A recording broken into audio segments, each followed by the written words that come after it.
If you are running a business where you are the one who's managing operations, sales, marketing, finance,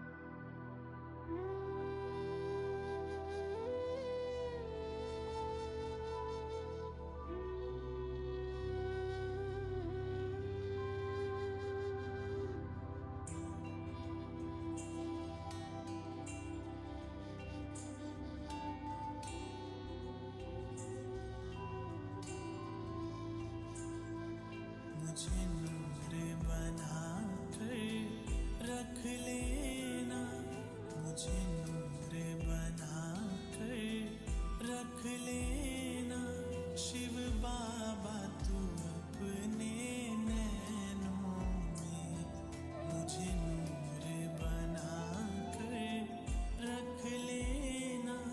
Shiv बाबा तू अपने नैनों में एक मोती बना कर रख लेना, एक मोती बना कर रख लेना।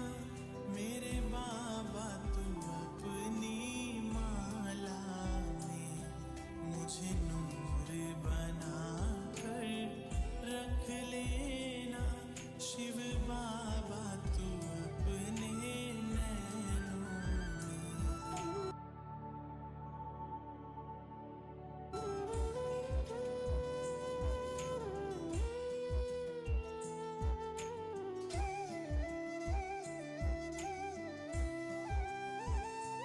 तेरी मुरली का मैं दीवाना हूँ, तेरी मुरली का मैं दीवाना हूँ।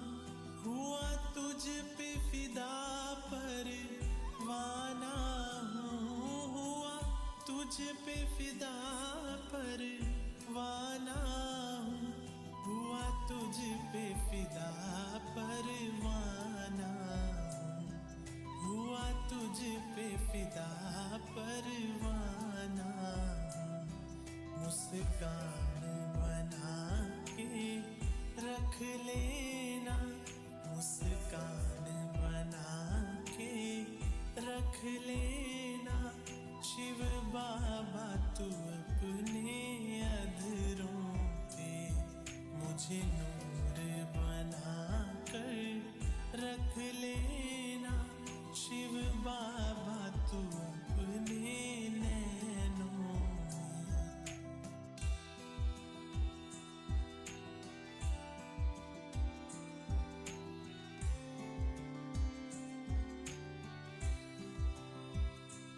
हमें दिव्य गुणों से सजाया है, हमें दिव्य गुणों से सजाया है। मानव से देव बनाया है, मानव से देव बनाया है, मानव से देव बनाया है, मानव से देव बनाया है। अब नशा है ये चलना मुझको, अब नशा है ये चलना मुझको। विष्णु के देव घराने में मुझे नूर बना कर रख लेना। शिव बाबा तू अपने नैनों में।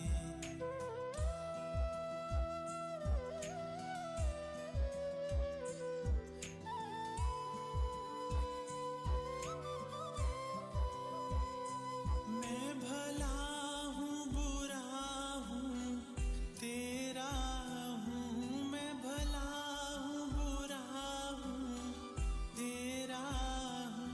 मधुबन में डाले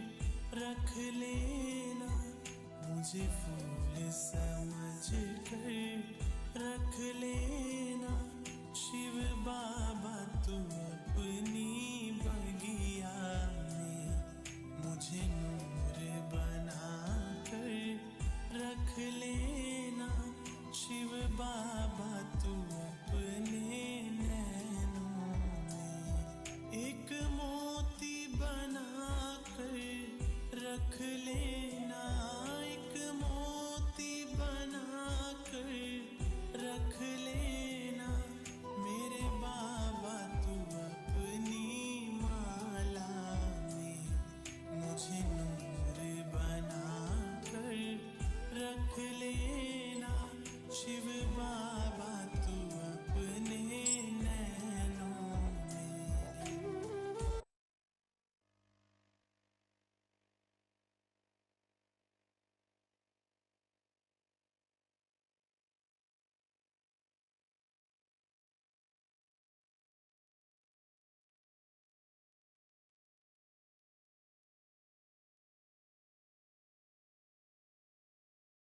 Hey, do you want to learn SQL in the easiest possible way? If yes, then stay till the end. Hi, I'm Indu Chandra Mohan, an SQL expert with 12 plus years of industry experience. And I understand that learning SQL can be very frustrating and annoying, especially if you don't have any prior coding experience and background. The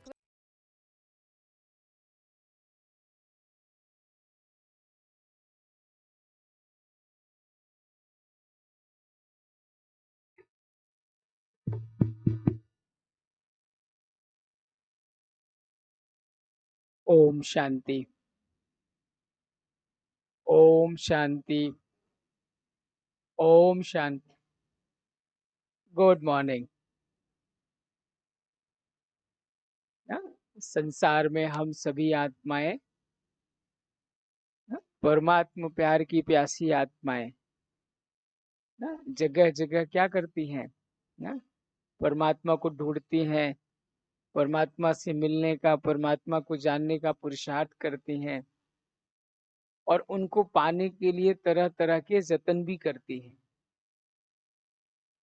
कोई मानसरोवर जाएगा, कोई कहीं जाएगा, कोई कहीं जाएगा, कोई खुश रहने के लिए कुछ करेगा, कोई शांति के लिए कुछ करेगा, कोई व्रत रखेगा, कोई दान पुण्य करेगा। ऐसे हर आत्माएं अपने अपने समझ अनुसार ना जीवन को सुखी और शांतिमय बनाने के लिए पुरुषार्थ कर रहे हैं। संसार के सभी देश, सभी लोग, उन सभी का यही प्रयास है कि संसार की सभी आत्माएं सुखी हों और कहीं न कहीं सभी उस सुख के सागर परमात्मा को याद भी करते हैं। तो आज स्पेशल दिन है। आज संसार में फादर्स डे के रूप में मना रहे हैं ना। ऐसे मदर्स डे तो हम याद रखते हैं, लेकिन फादर्स डे याद नहीं रहता है। तो आज विशेष जो 18 जून का दिन है, आज सारे संसार में फादर्स डे के रूप में मनाया जाता है। हम जानते हैं कि हमारे जीवन में ना माता और पिता का बहुत योगदान होता है। विशेष रूप से जो पिता का योगदान होता है बहुत गुप्त होता है। माता का योगदान तो प्रत्यक्ष होता है, बचपन से लेकर के बड़े होने तक ना, ध्यान रखना, बड़ा करना, संस्कार देना। लेकिन जो पिता का योगदान होता है वो बहुत गुप्त होता है ना। पिता के योगदान को हम जनरली उतना महत्व नहीं देते हैं, लेकिन फादर्स डे हमें दिलाता है याद कि परमात्मा हमारा पिता भी है तो माता भी है, सर्व संबंधी है, और अभी वो पिता के रूप में हम सभी की पालना कर रहे हैं। तो परम पिता परमात्मा को भी आज के फादर्स डे की क्या बहुत सारी शुभकामनाएं और बहुत बहुत शुक्रिया और धन्यवाद कि हमारे जीवन में पारलौकिक पिता के रूप में अपना स्थान बनाकर हमारे जीवन को सही दिशा दिखा रहे हैं। तो आज विशेष मुरली है, जिस मुरली का सार है सदा प्रसन्न कैसे रहें। सारा प्रयास किस लिए किया जाता है? प्रसन्न रहने के लिए, खुश रहने के लिए। तो सदा प्रसन्न कैसे रहें, इस पर बाबा ने हमारा ध्यान खिंचवाया है। ये रिवाइज डेट इसकी है 5/12/1989 की। आज बाप दादा चारों ओर के बच्चों को देख रहे थे। क्या देखा? हर एक बच्चा स्वयं हर समय कितना प्रसन्न रहता है। भाई भगवान को याद करते हैं तो खुश रहने के लिए याद करते हैं, कमाई करते हैं तो खुश रहने के लिए कमाई करते हैं। तो बाबा भी क्या देख रहे हैं कि बाबा इतना मेहनत करते हैं तो बच्चे प्रसन्न रहते हैं कि नहीं रहते हैं? क्योंकि परमात्मा सर्व प्राप्तियों के प्रत्यक्ष रूप में प्रसन्नता ही चेहरे पर दिखाई देती है। कैसे पता चलेगा कि हमारे पास है ना? वो चेहरे के खुशी से। प्रसन्नता ब्राह्मण जीवन का विशेष आधार है ना। ब्राह्मण जीवन बने माना प्रसन्नता।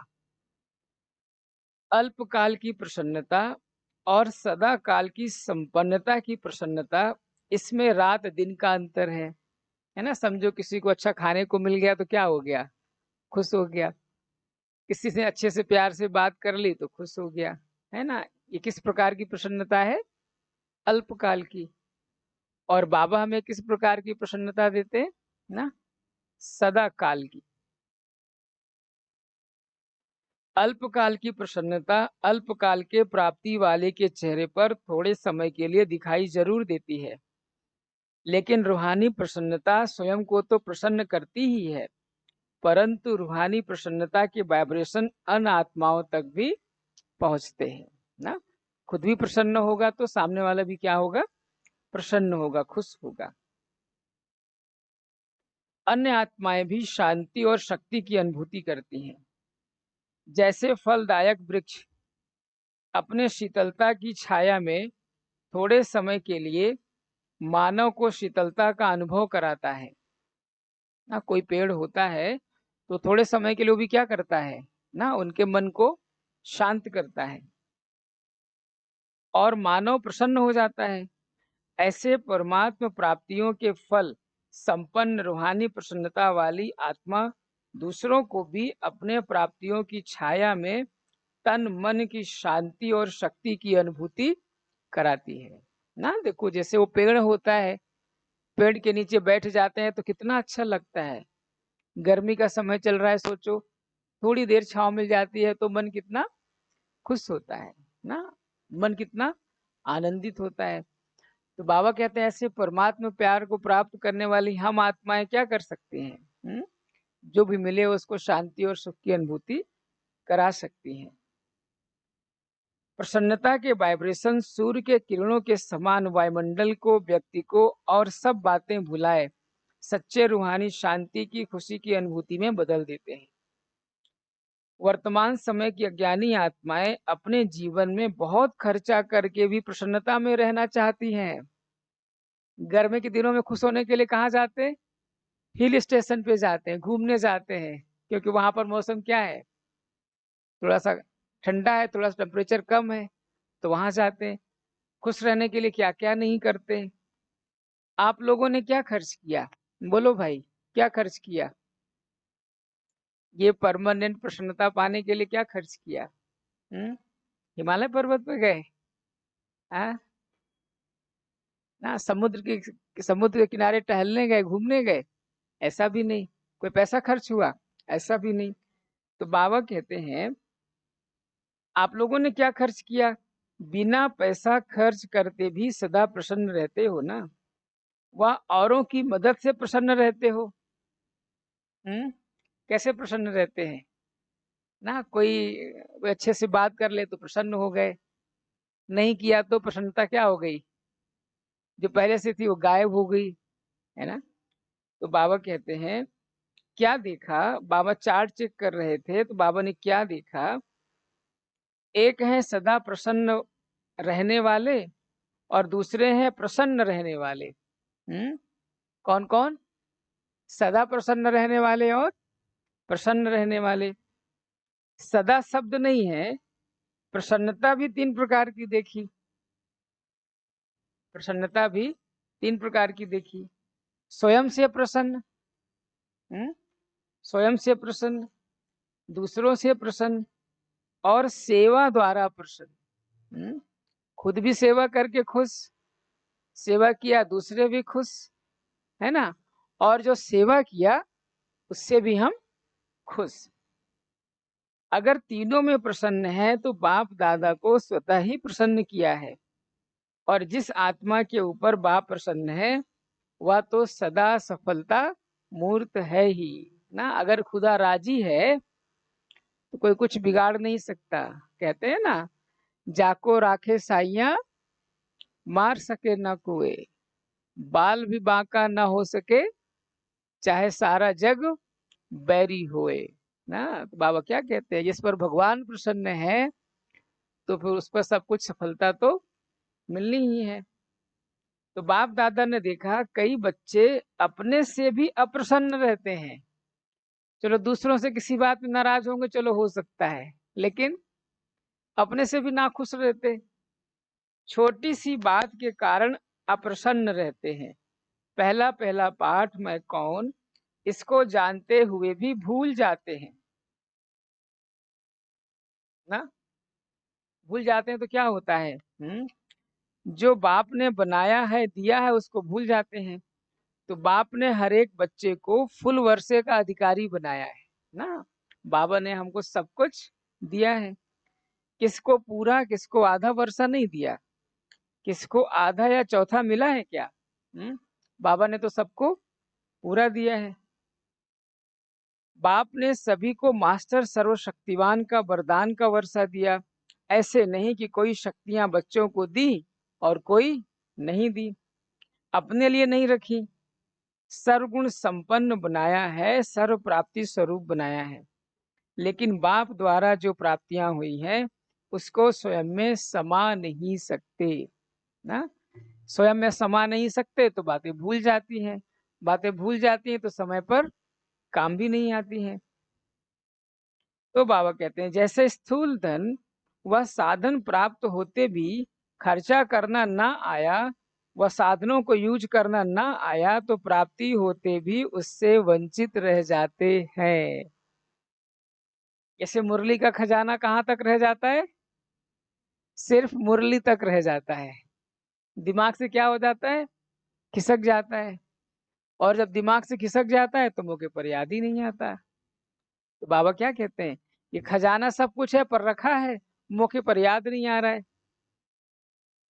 तो बाबा कहते हैं ऐसे सर्व प्राप्ति व खजाने सबके पास हैं, लेकिन कार्य को लगाने की विधि नहीं आती और समय पर यूज करना नहीं आता। सब कुछ दिया बाबा ने, खजाने भी दिए, विधि भी बताई, सब कुछ दिया, लेकिन ना समय पर यूज कर पाते हैं, और अगर यूज करते भी हैं तो विधि सही नहीं आती। फिर कहते हैं मैं समझती थी यह करना चाहिए, यह नहीं करना चाहिए, लेकिन उस समय यह भूल गया। अभी समझती हूँ कि ऐसा नहीं होना चाहिए। उस समय 1 सेकंड भी निकल गया तो सफलता की मंजिल पर पहुंच नहीं सकते, क्योंकि समय की घड़ी निकल गई। भाई ट्रेन प्लेटफॉर्म पे आई, समय निकल गया, ट्रेन भी क्या हो गई, छूट गई। फिर तो ट्रेन वापस आएगी क्या, नहीं आएगी। फिर क्या करना पड़ेगा, मान लो फिर अगर 4 महीने का समय नहीं है तो कैसे जाना पड़ेगा, लटक लुटक के जाना पड़ेगा, वेटिंग कराना पड़ेगा, कुछ भी करना पड़ेगा ना। इसीलिए बाबा कहते हैं ना, समय निकल गया, वो सेकंड निकल गया, वो घड़ी निकल गई तो फिर दोबारा मिलती नहीं है। चाहे 1 सेकंड लेट किया, चाहे घंटा लेट किया, लेकिन समय तो निकल गया ना। और जब समय की घड़ी निकल जाती है तो फिर स्वयं से दिल शिकस्त हो जाते हैं और अप्रसन्नता के संस्कार इमर्ज होते हैं ना। पुरुषार्थ नहीं कर पाते, नहीं हो पाता, मृदुला ऊपर नीचे हो जाता है, मुरली मिस हो गई तो अंदर क्या आता है ना, प्रसन्नता चेहरे पर नहीं होती। तो बाबा कहते हैं अप्रसन्नता के संस्कार इमर्ज हो जाते हैं। फिर क्या कहते हैं, फिर क्या कहते हैं, मेरा भाग्य ही ऐसा है, ड्रामा में मेरा पार्ट ही ऐसा है। सबका पार्ट एक जैसा थोड़ी होगा, हमारा तो यही पार्ट है जी, तो ऐसे करके क्या करते हैं, अपने आप को चला लेते हैं। तो बाबा कहते हैं, पहले भी सुनाया था, स्व से अप्रसन्न रहने के मुख्य दो कारण होते हैं, दिल शिकस्त होना और दूसरा कारण होता है कि दूसरों की विशेषता को व भाग्य को व पाठ को देखकर ईर्ष्या उत्पन्न होना। ना ब्राह्मण आत्माओं में आजकल क्या है ना, अपनी कमी को दूर करने के स्थान पर, अपना पुरुषार्थ करने के स्थान पर क्या विचार मन में आते हैं, दूसरों के प्रति ईर्ष्या मन में आते, कमियां ढूंढने लगते हैं हम उसकी। तो बाबा कहते हैं, हिम्मत कम होती है, ईर्ष्या ज्यादा होती है। दिल शिकस्त भी कभी प्रसन्न नहीं रह सकता और ईर्ष्या वाला भी कभी प्रसन्न नहीं रह सकता। नहीं, किसी बाबा के अच्छे बच्चे को देखेगा तो चेहरा ही उतर जाएगा, ये नहीं सोचेगा कि चलो भाई हम भी मेहनत करें, पुरुषार्थ करें, आगे बढ़े, नहीं, वो उसका चेहरा क्या हो जाएगा, पीला हो जाएगा। तो बाबा क्या कहते हैं, ईर्ष्या उत्पन्न हो जाती है। दिल शिकस्त भी कभी प्रसन्न नहीं रह सकता और ईर्ष्या वाला भी कभी प्रसन्न नहीं रह सकता, क्योंकि दोनों हिसाब से ऐसी आत्माओं की इच्छा कभी पूर्ण नहीं होती और इच्छाएं अच्छा बनने नहीं देती। अगर इच्छाएं होंगी तो अच्छा बनने नहीं देती, इसलिए प्रसन्न नहीं रहते। इच्छाएं होती ना, चाहिए चाहिए चाहिए चाहिए, तो खुशी गायब हो जाती है। तो बाबा कहते हैं, प्रसन्न रहने के लिए सदा एक बात बुद्धि में रखो ना। कौन सी बात? कि ड्रामा के नियम प्रमाण संगम युग पर हर एक ब्राह्मण आत्मा को कोई न कोई विशेषता मिली हुई है। चाहे माला का लास्ट 16,000 वाला दाना हो, उसको भी कोई न कोई विशेषता मिली हुई है। उनसे भी आगे चलो, 9 लाख जो गाए हुए हैं, उनमें भी कोई न कोई विशेषता मिली हुई है। अपनी विशेषता को पहले पहचानो, अभी तो 9 लाख तक पहुंचे ही नहीं है। तो ब्राह्मण जीवन के भाग्य को, विशेषता को पहचानो। बाबा क्या कहते हैं, जो भी ब्राह्मण जीवन का भाग्य है, जो विशेषता है, बाबा ने कहा उसको पहचानो, और ना सिर्फ पहचानो, कार्य में भी लगाओ। सिर्फ दूसरों की विशेषता को देख करके दिल शिकस्त व ईर्ष्या में नहीं आओ, लेकिन अपनी विशेषता को कार्य में लगाने से एक विशेषता फिर और विशेषताओं को लाएगी ना। कोई भी देखो, जैसे आप सभी ने आज सेवा की, पार्क में सेवा की, योग दिवस पर सेवा की, जिसके अंदर जो विशेषता थी उसने क्या किया, अपने विशेषता से सेवा की। अब उस विशेषता को जितना हम आगे बढ़ाएंगे, उतना और विशेषताएं आत्मा के अंदर धीरे धीरे आती जाएंगी। जैसे एक बिंदी लगाओ तो 10 हो जाता, 2 बिंदी लगाओ तो 100, 3 लगाओ तो 1000, 4 लगाओ तो, लगाते जाओ लगाते जाओ लगाते जाओ लगाते जाओ, कोई सीमा नहीं। ऐसे बाबा कहते हैं कि एक दूसरे की विशेषता से सीख करके विशेषताओं को आगे लगाती जाओ। विशेषताओं को लगाना अर्थात बढ़ाना, दूसरों को नहीं देखो, अपनी विशेषता को कार्य में लगाओ। जैसे देखो, बाप दादा सदा भोली भंडारी का मिसाल देते हैं, भोली दादी का। महारथियों का नाम कभी आएगा, लेकिन इनका नाम आता है। जो विशेषता थी वह कार्य में लगाई, चाहे भंडारा ही संभालती है, लेकिन विशेषता को कार्य में लगाने से विशेष आत्मा के मिसल गाई जाती है ना। कोई भी सेवा बाबा ने कहा आप करते हो, उसको निमित्त भाव से पूरे संपूर्ण साधना के साथ करते हो, तो हम सभी विशेष आत्माओं में आ ही जाते हैं। सभी मधुबन का वर्णन करते हो, दादियों की भी बातें सुनते हो, सुनाएंगे तो भोली की भी सुनाएंगे। भाषण तो नहीं करती, लेकिन विशेषता को कार्य में लगाने से स्वयं भी विशेष बन गई ना। बाबा कहते देखो, सेवा सिर्फ भाषण नहीं है। कोई भी सेवा, कोई अगर घर में है, सेंटर में कहीं भी झाड़ू भी लगाता है, गुप्त रूप से सेवा भी करता है, किचन में खाना भी बनाता है, ब्रह्म भोजन बनाता है, भंडारा संभालता है, कितनी बड़ी सेवा है। और उनके इस गुप्त सेवा से कितने लोगों को भोजन मिलता है और कितनी दुआएं जमा होती हैं। तो बाबा कहते हैं यह भी एक प्रकार की गुप्त सेवा है, विशेष सेवा है। इसलिए बाबा कहते हैं कि विशेषता को कार्य में लगाओ तो वृद्धि हो जाएगी, जब सर्व आ जाएगा तो संपन्न हो जाएंगे, और प्रसन्नता का आधार है संपन्नता। जो स्वयं से प्रसन्न रहते वह औरों से भी प्रसन्न रहेंगे, सेवा से भी प्रसन्न रहेंगे। जो भी सेवा मिलेगी उसमें औरों की सेवा कर सेवा में नंबर आगे ले लेंगे। सबसे बड़े से बड़ी सेवा आपकी प्रसन्नता मूर्त करेगी। तो सुना क्या चार्ट देखा? तो बाबा ने क्या चार्ट देखा? बाबा ने क्या देखा कि ईर्ष्या के कारण, है ना, या पुरुषार्थ ना करने के कारण, ना कर पाने के कारण, श्रीमत ना कर पाने के कारण हमारी प्रसन्नता क्या हो जाती है? गायब हो जाती है। उसके कारण क्या होता है? हाँ, हम खुश नहीं रहते। तो इसके लिए बाबा ने क्या कहा ना, जो विशेषता अपने अंदर है उन विशेषताओं को कार्य में लगाना है, और जितना उन विशेषताओं को हम कार्य में लगाते जाएंगे उतना हमारी विशेषताएं वो बढ़ती जाएंगी, है ना। तो ये रही वो मुरली संक्षेप में, जिसे बाबा ने कहा सदा प्रसन्न कैसे रहें। तो कैसे रहेंगे सदा प्रसन्न?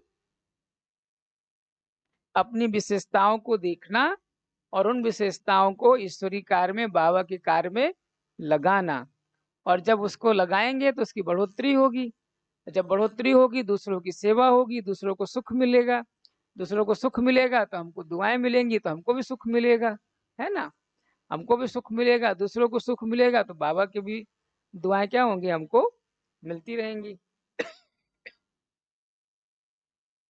ना। फिर दूसरी मुरली है आज, ये मुरली है 18 जनवरी 95 की रिवाइज डेट है, और आज की 18 जून की मुरली है।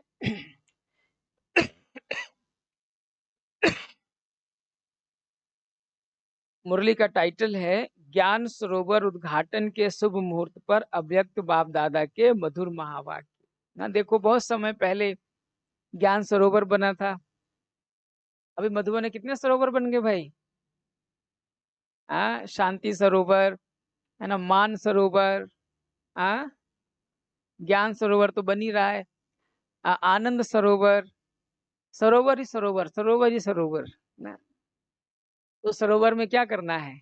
हाँ, डुबकी लगाते रहना है, गोता लगाते रहना है। तो बाबा ने आज विशेष रूप से ज्ञान सरोवर बनने पर सभी को बधाई दी, मुबारक दिया। आज स्नेह संपन्न दिवस पर स्नेह के सागर बाप दादा अपने अति स्नेही स्नेह में समाये हुए लवलीन बच्चों से मिलने आए हैं। सबके स्नेह के गीत बाप दादा सुनते रहते हैं और सुनते रहेंगे। हर एक बच्चे का स्नेह बाप दादा देख बाप भी गीत गाते हैं। कौन सा गीत गाते हैं? वाह मेरे स्नेही बच्चे वाह। बच्चों ने भी आज के समर्थ दिवस को सेवा में साकार किया और करते रहेंगे। ब्रह्मा बाप भी बच्चों के गुणगान करते हैं, लेकिन साकार रूप से अव्यक्त रूप में और समीप व साथ का विशेष अनुभव करा रहे हैं। क्या बच्चों को ऐसा लगता है कि बाप साथ नहीं है? लगता है? नहीं लगता। तो बाबा कहते हैं साथ रहेंगे, साथ चलेंगे, साथ साथ राज्य करेंगे। ब्रह्मा बाप को भी अकेला अच्छा नहीं लगता, है ना। साथ जन्म लिया है, साथ सेवाधारी साथ ही रहे हैं, और आगे भी साथ साथ हैं और साथ चलेंगे। तो बाबा कहते हैं शिव बाप को आराम देंगे और आपके साथ ब्रह्मा बाप भी राज्य करेंगे। शिव बाबा क्या करेगा? जाके परम धाम में बैठ जाएगा। अपना राज्य पद याद है ना। आज सेवाधारी हैं, कल राज्य अधिकारी हैं। अपना राज्य सामने दिखाई दे रहा है। अपने राज्य का वो स्वर्ग का स्थान, स्वर्ग का दिव्य शरीर रूपी चोला सबके सामने स्पष्ट है। वो सतयुगी स्थान जो संपूर्ण पवित्र दुनिया होगी, और वहां पर रहने वाले हम सभी कौन? देवी देवता, वो भी स्पष्ट दिखाई दे। तो बाबा कहते हैं बस धारण किया कि किया, ऐसे अनुभव होता है ना। अपना भविष्य स्पष्ट है ना। आज वर्तमान है और कल भविष्य वर्तमान हो जाएगा।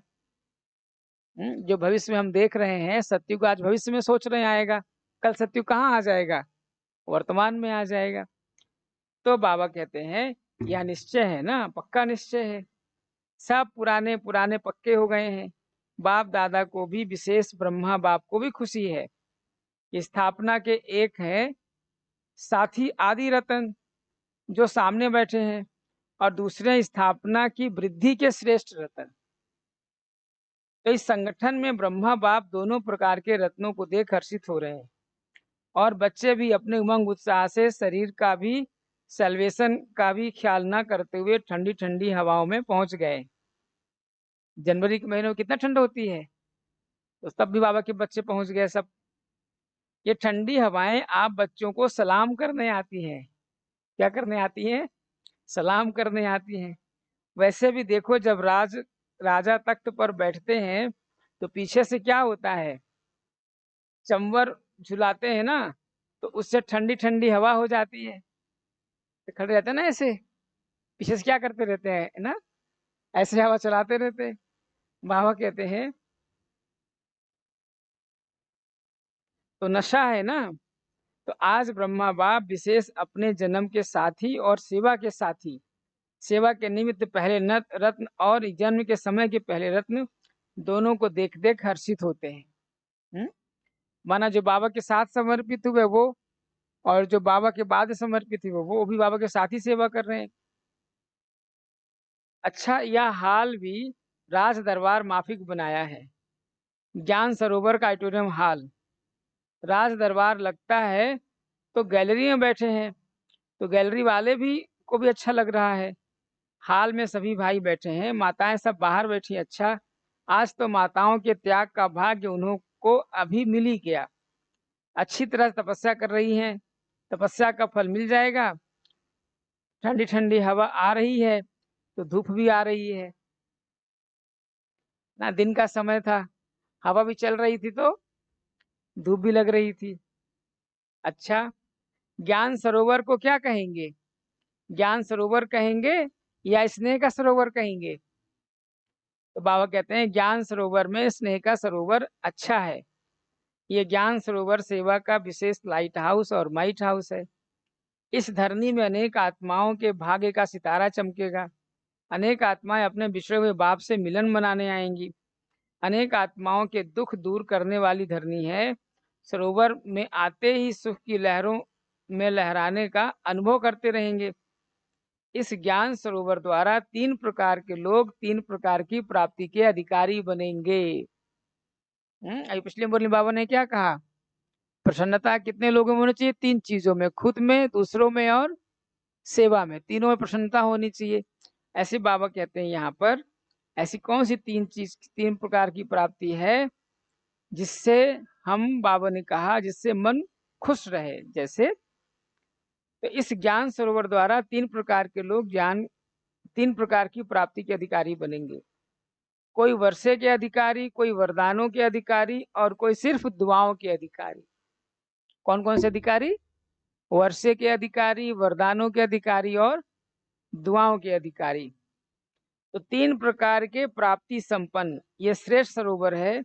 साधारण आत्माएं आएंगी और फरिश्ता जीवन का अनुभव करेंगी। साथ साथ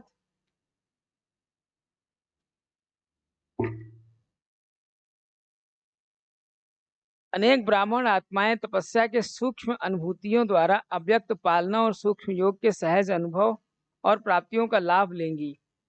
कई ब्राह्मण आत्माओं की श्रेष्ठ आशाएं स्व उन्नति की पूर्ण होने का साधन बहुत श्रेष्ठ है। स्थान तो कॉमन है, लेकिन स्थिति श्रेष्ठ अनुभव कराने वाला है। विधि पूर्वक ज्ञान के नॉलेज को विश्व में प्रत्यक्ष करने का स्थान है। और सबसे पहला फायदा तो बाप और बच्चों के मिलने का है। तो सबसे प्रत्यक्ष फल बच्चों की संख्या डबल मिलन बना रही है। समझा? ऐसे सरोवर में सरोवर बनाने वालों को, सहयोग देने वालों को, संकल्प से हिम्मत दिलाने वालों को, स्नेह के हाथों से सरोवर को संपन्न करने वाले देश विदेश के सभी बच्चों को पदम गुणा मुबारक हो, मुबारक हो। हम बच्चों की भी बाप दादा को पदम गुणा मुबारक हो, मुबारक हो। यह पहला ही स्थान है जिसमें छोटे बच्चों से लेकर जो भी ब्राह्मण आए हैं उनमें सहज योग का तन मन धन लगा है।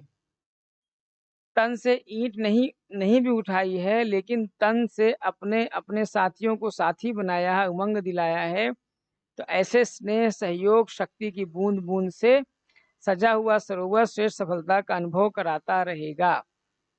ना बाबा क्या कहते हैं?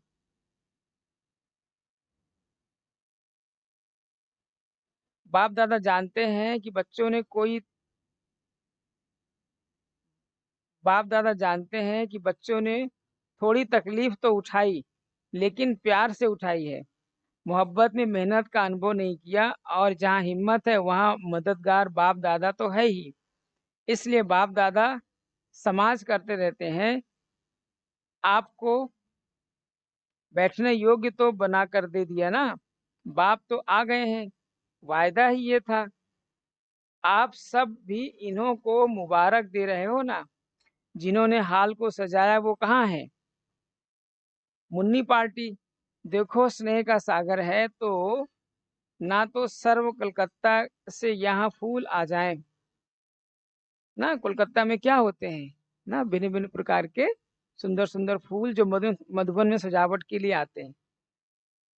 कलकत्ता से बहुत सुंदर रंग बिरंगे फूल आए हैं, जिससे सारी स्टेज सजी हुई है ना। अभी भी विशेष प्रोग्राम होता है तो दादियाँ किसको याद करती हैं? भाई बहन कलकत्ता वालों को ही याद करती स्टेज संभालने के लिए। तो बाबा कहते हैं आप सबको भी पहुंचने की मुबारक, और माताओं को पदम गुणा मुबारक। पहुंचने की मुबारक और माताओं को पदम गुणा मुबारक बाबा दे रहे हैं। बाप दादा अभी सभी बच्चों के दिल में जो बाप के स्नेह का झंडा लहरा रहा है, उसको देख हर्षित हो रहे हैं। यह सेवा के लिए है, और बाप बच्चों के बीच में दिल में स्नेह का झंडा है। जैसे वह लोग फ्लैग सेरेमनी करते हैं तो ऊंचा लहराते हैं ना, ऐसे ही सदा स्नेह में ऊंचे ऊंचे लहराते रहो। वह झंडा भी बाप को प्रत्यक्ष करने का झंडा है। यह कपड़े का झंडा है, लेकिन इस कपड़े के झंडे में आपका सब आवाज समाया हुआ है कि बाप आ गए हैं, आ गए। यही प्रत्यक्षता का झंडा भी कोने कोने में लहराएगा, और आप सभी वह लहराया हुआ प्रत्यक्षता का झंडा देखेंगे, सुनेंगे और हर्षित होंगे। सोचो आपके सामने आपका झंडा लहरा जाए, सब पूजा करने लगे, देख के कैसा लगेगा? बहुत अच्छा लगेगा।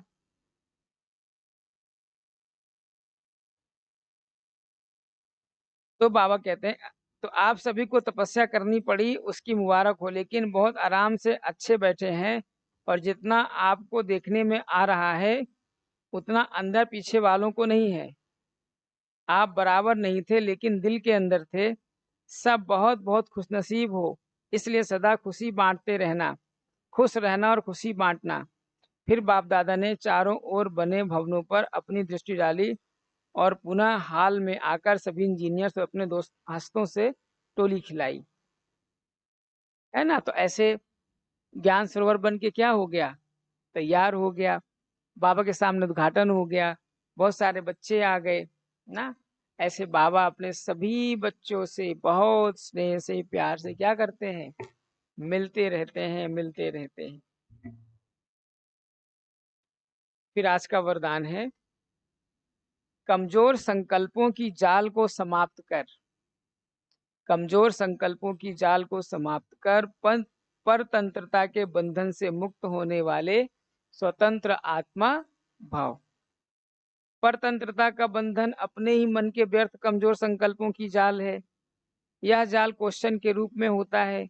जहाँ क्वेश्चन उठता है पता नहीं क्या होगा, ऐसे तो नहीं होगा, तो जाल बन जाती है। लेकिन संगम युगी ब्राह्मणों का एक ही समर्थ संकल्प कि जो होगा वह कल्याणकारी होगा, अच्छे से अच्छा होगा। इस समर्थ संकल्प से जाल तो समाप्त कर दो, तो बंधन मुक्त स्वतंत्र आत्मा बन जाएंगे। अच्छा स्लोगन है, ज्ञानी और योगी तो आत्मा का प्रैक्टिकल स्वरूप क्या है? नम्रता और निर्भयता। तो ज्ञानी और योगी आत्मा का प्रैक्टिकल स्वरूप है, वो नम्रचित होगी और साथ साथ में निर्भय होगी ना। देखो देखो कोई क्या होता है, कोई बहुत ज्ञानी है तो उसको अहंकार आ जाता है। तो बाबा ने कहा हमें क्या करना है? बैलेंस बना करके चलना है। फिर आज का तीसरा रविवार है, सभी राजयोगी तपस्वी भाई बहनें स्वयं 6:30 से 7:30 बजे तक विशेष योग अभ्यास के समय अनुभव करें कि मैं फरिश्ता विश्व के ग्लोब पर विराजमान हूँ। मेरे नैनों से स्नेह व प्रेम की शक्तिशाली किरणें निकलकर संसार के सर्व आत्माओं पर पड़ रही हैं, जिससे वे आध्यात्मिक शक्ति से संपन्न होकर भगवान के का अनुभव कर रही है ना। ऐसे हमें क्या करना है, सभी मनुष्य आत्माओं को सकाश देना है, परमात्मा से सुख शांति प्रेम का वाइब्रेशंस लेकर। अच्छा, आज का अव्यक्त इशारा है